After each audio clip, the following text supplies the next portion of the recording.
말씀 가지고 하나님의 은혜 나누게 되길 소망합니다. 군대를 간다는 것은 어떤 기분일까요? 어떤 기분? 다시 가라면 가시겠어요? 네. 자매님들은 잘 모르시죠? 어떤 기분인지 그냥 상상만 할 수밖에 없는 거잖아요. 2년여의 시간을 우리가 꽉 잡혀진 규율 안에서 생활한다는 것은 사실 어려운 일입니다. 그래서 군대에 제대하신 분들한테는 막 이렇게 막 얘기를 하고 1억 주면 다시 갈 수 있냐? 그러면은 막 고개를 막 절레절레 흔들며 그러다가 1억 5천 그러면 막 흔듭니다. 그러다가 2억 그러면은 다시 한번 생각해 보겠다고 그렇게 생각을 막 이렇게 얘기를 하거든요. 저희 남자들끼리 있으면 생각해 보면은 이제 사회생활하면서 1년에 1억을 굉장한 돈입니다. 그게 1억 모은다는 게 거의 불가능한 일인데 너 1억 줄 테니까 군대 갈래? 그러면 대부분 안 간다고 합니다. 놀라운 일이죠. 참 힘든 시간이라는 것이죠. 근데 군인이라는 것은요 정체성이 군인이기 때문에 그 정체성은 자기가 생활하면서 원하고 바라고 기대하는 모든 것들을 다 내려놓게 하는 것이죠.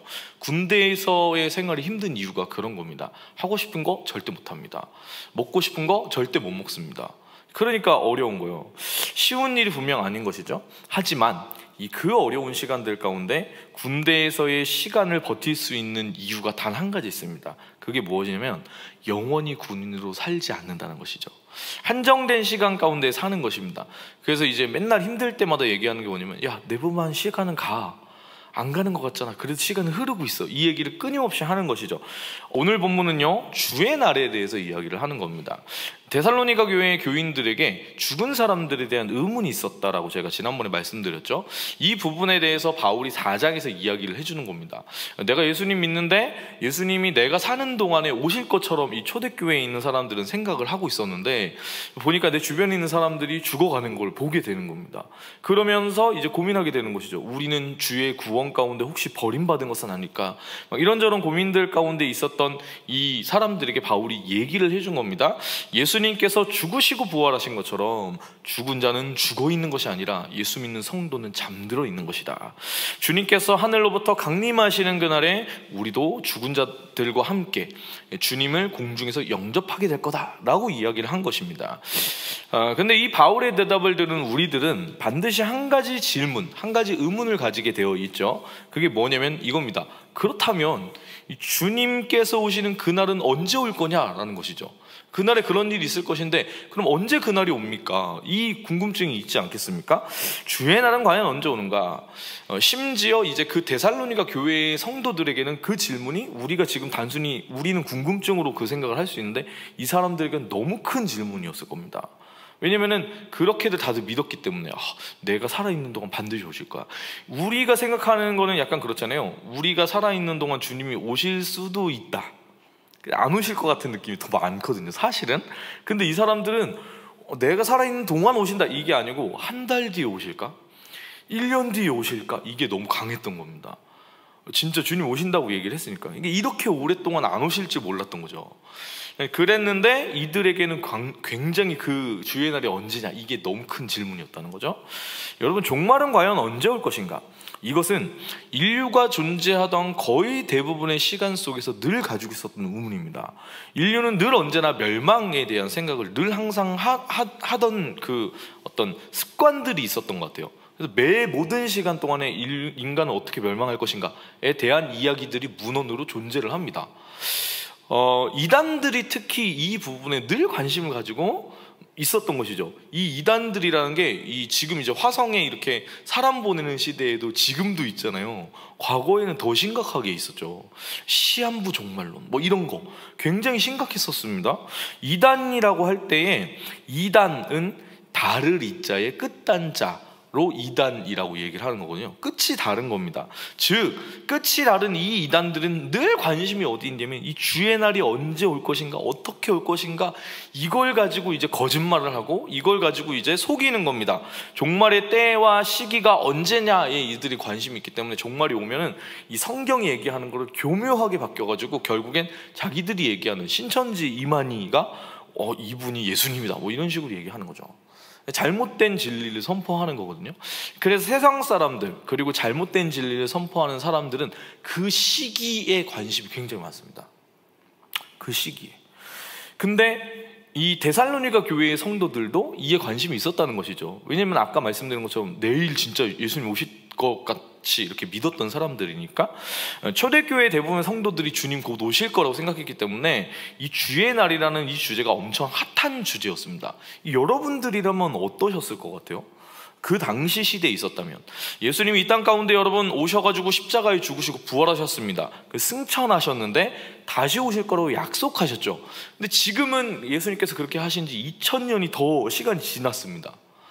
여러분들에게 주의 날은 어떤 의미인지 한번 고민을 해보셨으면 좋겠습니다. 지금 우리는 제가 아까 말씀드린 것처럼 내일 주님 오실까, 모레 오실까, 1년 뒤에 오실까, 우리에게 사실 신앙생활에 이 팔딱팔딱 뛰는 이 생선처럼, 날 것처럼 이렇게 팔딱팔딱 뛰는, 이 새벽에 이렇게 수산시장 딱 갔을 때 이제 이 생선 이렇게 내가 생선 좀 보려고 왔어요 그러면 뭘 보여주면 팔딱팔딱 뛰는 생선을 딱 이렇게 꺼내가지고 거기서도 팔딱팔딱 뛰는 그 살아있는 생선을 보여주는 거거든요. 우리가 가진 신앙이 그런 신앙이었으면 좋겠는데 우리가 가진 신앙이 그런 신앙이 아니죠. 푸석푸석해지고, 이 피부를 보면은 이 자매님들이 피부 이렇게 굉장히 이 피부결을 굉장히 중요하게 생각하는데, 이 피부결이 시간이 지나면 지날수록 관리를 특히 안 하면 어떻게 되면 푸석푸석해집니다. 20대도 요즘엔 똑같습니다. 공기가 안 좋은지 뭔지 모르겠지만 뭐 아무리 나이빨이라고 어쩌고저쩌고 막 그래도 관리의 힘을 이기지 못하는 것이죠. 근데 결국에는 이제 피부가 이렇게 푸석푸석, 조금만 관리 안 해도 푸석푸석해지는 것처럼 우리 신앙이 날 것처럼 살아서 생동력이 있는 게 아니라 푸석푸석해져 있는 겁니다. 근데 그래서 우리가 살아가면서 내가 그 구원의 기쁨, 그 구원의 놀라운 능력을 체험하고 있는가? 못하고 있죠. 못하고 있어요. 세상 가운데 승리하고 있는가? 아니, 패배할 때가 더 많죠. 그렇지 않습니까? 근데 왜 그러냐? 이렇게 생각을 해보면 우리에게 그 주의 날은 내일 올 것, 아니면 심지어 주님 오늘 오세요, 제발 주님 오늘 오세요, 이렇게 생각할 만한 날이 사실은 아니라는 거예요. 그렇지 않습니까? 근데 조금만 좀 더 생각을 해보자는 거죠. 지금 우리한테는 그런 건데, 근데 초대교회에 만약에 우리가 성도들이라면 이 사람들에게 어떤 느낌이었을까? 이 사람들에게 그 주의 날은 생각해보세요. 1년 뒤에 예수님 오실 게 확실하다면 여러분 어떤 삶을 사시겠어요? 한 달 뒤에 주님이 오실 게 딱 진짜 갑자기 하늘에서 이 모든 방송 매체 우리가 켜고 있는 전자기기에 갑자기 주님이 강림하셔가지고 다 빠박 하면서 다 이렇게 한번 다 꺼졌다가 다 켜지면서 갑자기 예수님이 팍 나타나셔가지고 나 한 달 뒤에 온다. 기다려라니네. 한 달 뒤에 온다. 갑자기 전 세계의 모든 매체, 컴퓨터, 모든 전자기기에 갑자기 예수님 딱 등장하셔서 한 달 뒤에 온다. 딱 그러면 어떠실 것 같아요? 사람들은 사실 언제인지, 한 달 뒤냐 1년 뒤냐 이런 거에 관심이 많지만 사실 바울은 뭐라고 얘기하냐면 이 날이 언제 올 건지에 대해서 쓸 것은 없다라고 이야기를 합니다. 오늘 1절과 2절 우리가 한번 읽어볼까요? 형제들이여, 시기와 날짜에 대해서는 여러분에게 쓸 것이 없습니다. 이는 주의 날이 밤에 도둑이 오는 것처럼 올 것을 여러분 스스로 잘 알고 있기 때문입니다. 자, 이걸 요약해서 바울이 이야기해 주는데 언제 주님이 오실 거냐? 엿장수 마음대로 하는 겁니다. 주님 마음이다. 그때는 알 수가 없다. 오시면 오시는 거지. 그게 중요한 게 아니다. 이 얘기를 지금 하고 싶은 거예요. 대신에 바울이 이야기할 수 있는 것은 한 가지 있는데, 확실한 것은 주의 날은 밤에 도둑이 오는 것처럼 온다 라는 것이죠. 도둑이 여러분 올 때 대놓고 들어오면 그게 도둑이겠습니까?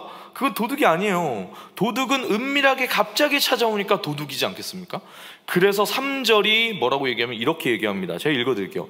그들이 평안하다, 안전하다 할 때에 임신한 여인에게 해상의 고통이 찾아오는 것처럼 멸망이 갑자기 닥칠 것인데 그들이 결코 피하지 못할 것입니다. 이 얘기를 하는 겁니다.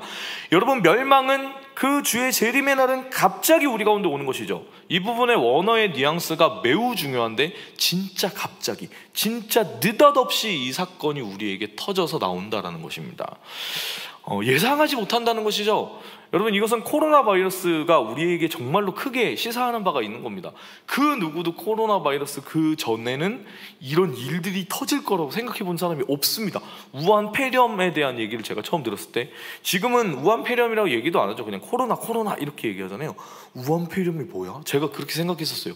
우한 폐렴이 뭐야? 아, 사스 뭐 그런 거 같다. 근데 갑자기 이게 전 세계를 다 점령하고 사람들을 다 죽이고 갑자기 비대면이 되고, 교회가 모이는 것을 포기한 적이 한 번도 없었는데 비대면이라 그래가지고 모이는 게 그렇게 어려운 상황이 될 줄 누가 생각을 했겠어요. 갑자기 온 겁니다, 여러분. 갑자기 아무도 예상하지 못했던 것처럼 주님께서 오시는 날이 그와 같을 수 있다는 것이죠. 여러분, 생각해보면 삶의 문제들은 늘 갑자기 우리에게 오는 경향이 있어요. 그래서 인간의 인생은요, 그 중요한 어떤 깨달음이 한 박자 늦기 때문에 늘 후회하고 한 박자 늦게 우리가 삶을 돌이키려 한다는 특징을 가집니다.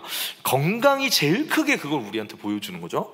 괜찮을 줄 알았는데 제가 허리가 망가져가지고 이렇게 아플 거라고 생각해 본 적은 제 평생 단 한 번도 없었습니다. 허리가 아프고 나서 보니까 어떤 걸 알게 되냐면 정상적인 생활이 불가능해요. 근데 그 전까지는 이럴 거라고 생각 못 한다는 거죠. 큰 병에 걸리시는 분들도 거의 대부분 다 그런 것 같습니다. 이전까지 큰 병 걸리기 전까지는 뭐 나 괜찮지 이러다가 이제 큰 병 걸리고 나면 관리 좀 잘할 걸, 이 생각을 누구나 다 하는 거예요. 저희 어머니께서 이렇게 어릴 적부터 이렇게 지내오실 때 어머니를 이제 저희 어머니를 어머니처럼 돌보셨던, 외할머니처럼 돌보셨던 언니가 있었어요. 저한테는 이모가 되시는 분이시죠. 거의 그 길러주신 이모가 있으신 거예요. 근데 이 이모가 참 눈물도 많고 정도 많은 그런 분이신데 이모부를 참 훌륭한 분을 만나셨어요. 세속적인 관점에서 훌륭한 분이세요, 이분이. 그래가지고 천상 경상도 남자이신데 표정 변화도 거의 없어요. 이렇게. 근데 너무 멋있어요. 그분이 너무 멋있어가지고 왔나 반문 뭐 이렇게 얘기하시는 분이신데, 그러다가 우리 이모부가 암에 걸리신 거예요. 암에 걸리신 거죠. 그래가지고 뭐 남자니까 그래 뭐 괜찮다 뭐 이러면서 이제 수술 받으시고 치료를 받으셨어요. 그래가지고 이제 다 해결이 되셨죠. 근데 암이라는 게 여러분 그런 거잖아요. 많이들 걸리는 병이기도 하지만 암은 암이잖아요. 무서워요. 그래가지고 그때 난리가 났죠. 잘 치료하고 수술을 다 이렇게 받으셨는데 이제 괜찮아지실 때쯤 됐을 때 암이 또 뭐가 위험하냐면 재발이 위험하잖아요. 근데 이분이 이제 우리 이모부가 괜찮다고 생각하고 그냥 이제 막 사시는 거예요. 그때부터 이제 괜찮아졌으니까. 근데 어떻게 됐냐면 다시 암이 재발하셨어요. 그래가지고 이제는 척추에 그 암이 이렇게 전이가 돼가지고 뭔 일인지 모르겠지만 일어나지도 못하시고 의사는 뭐라고 얘기하면 어려울 것 같다고. 거의 이제 그 돌아가실 날만 지금 받아놓고 있는 상태거든요. 그럴 줄 그 누구도 몰랐죠. 이모부가 그렇게 될 거라고 저희 이모부가 아셨으면은 사실 관리를 잘 하셨겠죠. 갑작스럽게 찾아오는 이 날들이라는 것은 우리에게 알려주는 것입니다. 평안한 것처럼 이 삶이 보이죠. 괜찮은 것처럼 우리의 삶이 보입니다. 하지만 진짜가 아닐 수 있다는 겁니다. 그리고 그렇기 때문에 그 날들은 우리에게 의미가 되는 것이죠. 이 날들을 전후로 삶의 명확한 변화가 있을 수밖에 없기 때문에 그래요. 생각해보세요. 암 환자가 먹는 것이 일반 사람들과 같을 수가 있을까요? 같을 수가 없죠. 주의 날이 올 것을 아는 사람들은 그래서 현명하게 지혜를 가질 수 있게 되는 것인데, 그것은 무엇이냐면 눈앞에 보이는 오늘 하루만 보고 사는 게 아니라 주님의 날이 임한다라는 그 날을 바라보고 사는 삶을 가질 수 있게 되는 것이죠. 그리고 우리가 주님 오시는 그날 바라볼 때 우리의 신앙이 팔딱팔딱 뛰는 생선처럼 살아있게 되는 겁니다. 여러분, 세상 사람들에게 이 날은 명백한 심판의 날이 될 수가 있는 겁니다. 하지만 믿는 그리스도인들에게 이 날은 하나님의 구원의 때가 되는 것이죠. 4절과 5절을 한번 우리가 읽어보기 원합니다. 4절 5절입니다. 그러나 형제들이여, 여러분은 어두움에 있지 않으므로 도둑이 강탈해 가는 것처럼 그날이 여러분에게 이르지 못할 것입니다. 여러분은 모두 빛의 아들들이요 낮의 아들들이기 때문입니다. 우리는 밤이나 어두움에 속하지 않았습니다.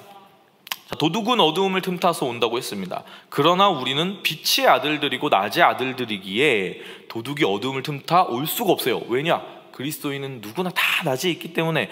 그런데 그럼에도 불구하고 도둑이 올 가능성이 있는데 단 한 가지 가능성일 때 그렇습니다. 언제 그러냐? 도둑이 와서 우리 집에 와가지고 대낮인데 털어갔다. 그러면은 이 집 주인이 없거나 아니면 집 주인이 넉넉히 자고 있을 때만 가능한 거죠. 그죠? 낮인데도 잠들어 있으면은 도둑이 와가지고 훔쳐갈 수가 있어요. 그래서 뭐라고 얘기하시면 6, 7, 8절에 이렇게 얘기합니다. 우리 한번 함께 읽어보기 원합니다. 6, 7, 8절입니다. 그러니 우리는 다른 사람들처럼 자지 말고 오직 깨어 정신을 차립시다. 잠자는 사람들은 밤에 자고 술 취하는 사람들도 밤에 취합니다. 그러나 우리는 낮에 속한 사람들이니 정신을 차리고 믿음과 사랑의 가슴바지 갑옷을 입고 구원의 소망의 투구를 씁시다. 사랑하는 여러분, 데살로니가 교인들의 그 궁금해하는 것을 바울이 알고 있었습니다. 왜 몰랐겠어요? 당연히 알죠. 그래서 지금 이 얘기를 하는 거예요. 주의 날이 언제 임할 것이냐? 라는 그 질문, 너네 가진 거 다 알아. 이렇게 얘기하면서 대답하는 게, 야 근데 미안한데 언제 올지 나도 몰라. 그 엿장수 마음이야. 예수님 마음이야. 오시면 오시는 거야. 근데 있잖아, 확실한 게 하나 있어. 오신다는 건 확실해. 얘기하는 겁니다. 어떻게 오냐? 밤에 도둑이 오는 것처럼 갑작스럽게 불현듯이 너네 찾아올 거야. 언제일지 몰라. 내일일 수도 있는 거야. 이 얘기를 하는 거예요. 여러분, 우리가 방학을 처음 시작합니다. 소시적인 방학을 딱 처음 시작하면 어떻게 하냐면, 야, 뭐 숙제고 뭐고 일단 놀자 이렇게 생각하죠. 확실한 건 뭔지 아십니까? 계약이 언젠가는 반드시 온다는 겁니다. 절대 진리잖아요. 절대 진리예요. 그러니까 그 시간이 반드시 온다는 것을 아는 사람은 지혜를 가지는 겁니다. 그래서 그 끝날이 온다는 걸 알고 있는 사람은 현명하게 그 삶을 가꾸어가고 만들어가는 것이죠. 여러분, 사도 바울은 그래서 그날을 대비하는 믿음의 성도들의 태도에 대해서 이야기하는 겁니다. 낮에 여러분 잠들면 그건 낮이 아니라 밤인 겁니다. 그러면 누가 오나요? 도둑이 오는 것이죠. 그래서 뭐라고 권하냐면 깨어있어라 이렇게 이야기하는 겁니다. 여러분, 예수님을 영접하고 교회를 다니면 이미 빛 가운데 있는 거라고 제가 말씀드렸죠. 그런데 우리 예수 믿는 성도들이 기억해야 할 것이 있습니다. 교회를 다님에도 불구하고, 낮에 있음에도 불구하고, 우리가 빛 가운데 있음에도 불구하고 잠들어 있을 수가 있는 것이죠. 여러분, 작금의 이 대한민국의 교회의 상을 그래 했던 겁니다. 빛 가운데 있고 우리가 빛을 전하고 예수 그리스도의 생명을 전해야 하지만, 교회가, 성도가 잠들어 있는 것과 같은 상황이 있었기 때문에 세상이 욕하고 세상이 뭐라고 비난할 수 있었던 것이죠. 왜냐? 깨어 있어야 할 교회가 잠들어 있었기 때문입니다. 바울은 이렇게 얘기하죠. 세상 사람들은 밤이든 낮이든 다 잠들어 있다. 그럼 바울의 이 표현이 딱 맞습니다. 그래서 항상 잠들어 있기 때문에 진리 가운데 나오지 못하는 겁니다. 계속 잠들어 있기 때문이에요. 깊은 잠에 들어가 있기 때문이에요. 잠든 사람을 여러분, 그 아침잠 많으시죠? 그래, 안 많아요? 오, 많은 것 같은데? 이렇게 아침잠 참 많은 사람이 이렇게 해가지고 일어나 이렇게 얘기하면 그런 사람들이 있습니다. 진짜 딱 이렇게 일어나서 있는데 잠들어 있는 것 같은. 그래서 이렇게 야 이렇게 툭툭 쳐도 그땐 반응이 없어요. 평소 때 그렇게 날카로운 사람인데 정신이 없으니까 툭툭 이렇게 쳐도 뭐 이렇게 잠들어 있는, 깊이 잠들면 여러분 어떤 일이 일어나도 마치 약을 먹은 것처럼 이렇게 홀려 있는 거죠. 그러면 어떻게도 반응할 수가 없습니다. 깨어있지 않으면요, 여러분, 세상이 얘기하는 바에 반응할 수가 없는 거예요. 세상이 도둑처럼 와가지고 우리 마음 가운데 진리를 빼앗아가도 뭐라고 할 수가 없는 거예요. 왜? 잠들어 있으니까. 그러므로 여러분, 사도 바울이 얘기하는 겁니다. 낮에 속한 우리 성도들이 믿음과 사랑의 호심경을 가져야 된다. 그리고 구원의 소망의 투구를 써야 한다. 이렇게 얘기하는 겁니다. 왜냐? 우리가 살아가는 그 삶 가운데 영적 전쟁이 늘 항상 있기 때문입니다. 사단은 우는 사자처럼 돌아다니면서 우리가 낭망해가지고 쓰러지는 걸 기다리고 있다가 삼키는 것이죠. 이 시간들 속에 그래서 흔들리는 것이 무엇이면 늘 믿음이 흔들립니다. 그래서 그것을 보호해야 하는 것이고요, 늘 그 믿음이 흔들릴 때 이루지 못하는 것이 무엇이냐면 사랑입니다. 사랑. 본질적으로 우리는 다른 사람들을 향해서 베풀고 사랑하고 품어주기보다는 나 좀 돌봐달라고 얘기하기가 너무 쉽기 때문에 그래요. 그리고 늘 그때마다 믿음과 사랑이 흔들리면 뭐가 흔들리냐면 구원이 흔들리는 겁니다. 그 구원의 은혜를 바라보지 못하는 것이죠. 그래서 예수님께서 오늘 바울 사도를 통해서 우리 가운데 이렇게 말씀하십니다. 9절과 10절을 한번 읽어보기 원합니다. 하나님께서 우리를 세우신 것은 진노를 당하게 하시려는 것이 아니요 우리 주 예수 그리스도로 인해 구원을 얻게 하시려는 것입니다. 그리스도께서 우리를 위해 죽으셨으니 이는 우리가 깨어있든 자고 있든 그분과 함께 살게 하시려는 것입니다. 아멘. 여러분, 이것이 구원의 놀라운 비밀입니다. 이 주의 날은 세상 가운데 멸망과 진노의 날이 될 수가 있을 것입니다. 그런데 하나님의 본래 의도는 무엇이면 구원을 얻게 하려 하시려는 것이죠. 여러분, 하나님께서 우리 가운데에 우리 이 인간을 창조하셨을 때 원래의 목적은 무엇이냐면 하나님과 교제를 누리는 그 친밀한 관계 가운데 생명을 얻는 것이었습니다. 생명이 거기에 있는 거예요. 생명이 다른 데 있는 것이 아니라 하나님과의 관계 안에 있는 것입니다. 그런즉 생명의 근원이신 하나님, 예수 그리스도를 통해서 하나님의 자녀가 된 그 사람의 삶 가운데 생명이 넘치게 되는 것이죠. 사망은 어디에 있냐면 하나님과의 관계가 단절되어졌을 때 사망이 있는 겁니다. 왜냐하면 우리 스스로는 빛이 없는 존재고, 우리는 사랑이 없는 존재고, 우리 스스로는 생명이 없는 존재이기 때문에 그래요. 여러분, 식물이 이렇게 있는데 땅에 꽂지 않고 땅에 심지 않고 그냥 이렇게 뿌리째 뽑힌 상태에서 그 식물이 있으면 그 식물이 살아날 수가 있습니까? 못 살잖아요. 죽음을 경험할 수밖에 없잖아요. 그것처럼 인간은 하나님께 심기어진 식물과 같아서 그 하나님께 심겨져 있을 때에만 풍성한 열매를 맺는 겁니다. 근데 이게 옮겨져서 어떻게 됐냐면 사망 가운데 심겨졌기 때문에 우리가 걷는 열매가 항상 뭐밖에 없냐면 미움과 시기와 질투 같은 사망의 열매들만 우리가 맺게 된다는 것이죠. 이 잘못된 것들을 해결해 주시기 위해서 하나님께서 지금 예수님을 보내시고 기회를 주신 겁니다. 그리고 주의 그날이 이루었을 때 하나님 원하시는 바는 최대한 많은 사람들이 하나님께로 다시 돌아와서 그분의 자녀로의 그 모습을 회복하게 하시려는 것이죠. 구원의 하나님의 의도가 있는 것입니다. 그리고 이 구원이라는 것이 우리 가운데에 주는 가장 강력한 의미가 있는데, 그것은 무엇이냐면 예수님, 그 영광스러운 아들의 이름을 잡고 다시 일어서게 하려는 것이 구원이라는 것입니다. 결국에 그 아들이신 예수 그리스도, 그 예수님의 이름으로 우리를 살게 하려고 하시는 것이에요. 그래서 10절에 이렇게 얘기하는 겁니다. 깨어있든 자고 있든 그분과 함께 살게 하시려는 것입니다. 여러분, 주의 날이 우리 가운데 임할 것을 알고 바라보는 그 사람의 삶에는 항상 예수님을 함께 모시려고 하는 그 삶의 태도가 있는 겁니다. 그 주의 날을 바라보지 못하면요, 주님 오시려고 해도 이 주일날 이런 상황이 있는 거예요. 주일날 주님 보러 옵니다. 주님 보러 딱 와가지고 주님 내가 찬송합니다. 그리고 주님 내가 말씀 듣습니다. 주님 내가 헌금합니다. 주님 축도 들었으니까 이제 갑니다. 잘 지내십시오. 일주일 뒤에 찾아오겠습니다. 일주일 뒤에 옵니다. 근데 주님이 항상 뭘 원하시냐면 우리가 친밀감 함께 살려고 하신다니까. 살려고. 우리가 교회이기 때문에 그래요. 그래서 잠깐만 현봉아, 유선아 같이 가자 이렇게 얘기하면 잠깐만요, 왜 이렇게 부담되게 그래요? 일주일 뒤에 온다니까. 일주일 뒤에 와요. 주님 주일이 다시 온다니까요. 다시 나 와요. 떠나는 거 아니에요. 영원히 온다니까. 약속할게요. 근데 하나님이 원하시는 건 뭐예요? 내가 교회로 사는 걸 원하십니다. 어떻게 하면 교회로 사나? 내 인생 영원할 것처럼 그렇게 보이지만 주의 날이 온다는 것을 바라보는 그 사람이 예수님 마음에 품고 살아가는 겁니다. 여러분, 오늘 이 말씀, 주의 날이 우리 가운데 주는 교훈은 무엇인가요? 눈앞에 보이는 지금의 삶이 전부가 아니라는 것입니다. 그날을 바라보고 예수님과 함께 지금 내 마음 가운데 내일이 아니라 오늘 예수님을 내 마음에 모시고 살아야 한다는 거예요. 세상 바라보지 않고 오늘 하루 예수님 붙들고 살아가는 그 삶을 살아야 한다는 것입니다. 세상 사람들은 그저 잠들어 있어서 주의 날이 올 것을 바라보지 않고 하지만 우리 믿는 그리스도인들은 오늘 이 하루, 여러분, 하루가 우리 가운데 주어졌습니다. 이 하루, 오늘 바로 이 순간에 예수님 붙들고 그 사랑을 서로에게 권면하고 세워주면서 살아가는 삶을 오늘 하루로 그렇게 만들어 가야 한다는 것이죠. 오늘 이 하루 가운데 그 예수님 마음을 품고 주의 날에 대한 소망을 품고 달려나가는 저 여러분이 되시길 간절히 축원합니다.